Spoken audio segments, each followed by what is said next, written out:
Namasi jiraatutu iddoorsaa dhabame tajjete si bulu namni sin dideme adara goftaago maaloo gatini nuti si yakkine ati nunni sini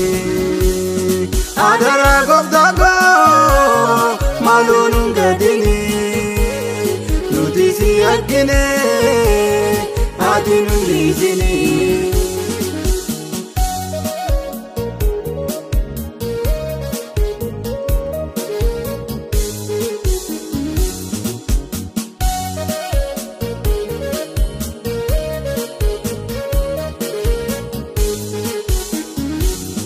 Atamitti dhabdee kana daraabatu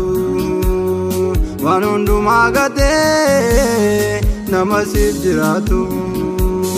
hin qabda goftaago mee gootu nu gaasi garaan koo hawweera akka Eeliyaasi hin qabda goftaago mee gootu nu gaasi garaan koo hawweera akka Eeliyaasi.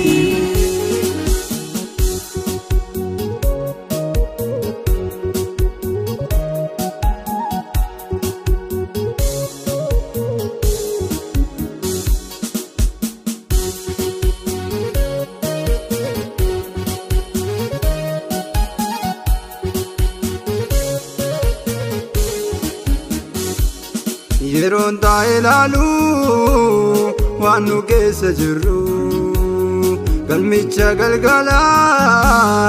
argachuutti hin jiru bandeera goftaago kootu nu deebisi si malee sirrannu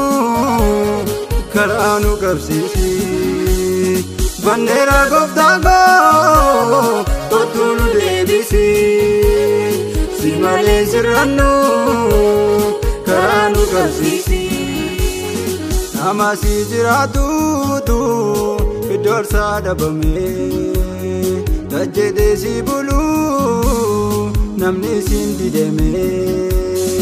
adara goftaago maaloo gatini nuti si yakkine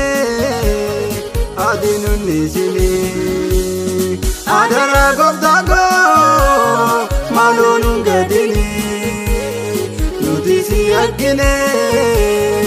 ati nunni sini.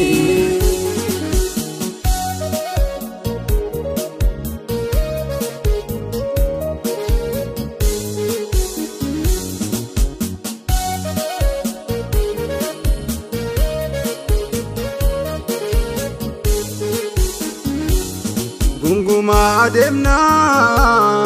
yeroo karaa deemnu guyyaa dhumaa garuu gubumaa hin qabnu maal godha goftaago maqaa kee waamuuni dubbii keessa geenye karaatti gatuuni maal godha goftaago maqaa kee waamuuni dubbii keessa geenye karaatti gatuuni.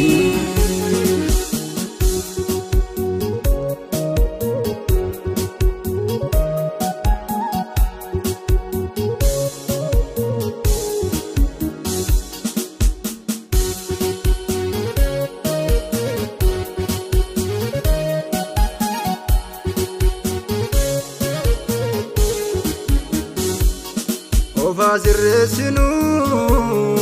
osoo yeroon jiru warri si dhiisanii danuun badaniiru kanaaf sirranna kootu nu sirreessi galma keenya karaa nu qabsiisi kanaaf sirranna kootu nu sirreessi galma keenya karaa nu qabsiisi. Namasi jiraatutu iddoorsaa dhabame tajjete si bulu namni sin dideme adara goftago malonun gadini nuti si yakine adinun nisini adara goftago malonun gadini nuti si yakine adinun nisini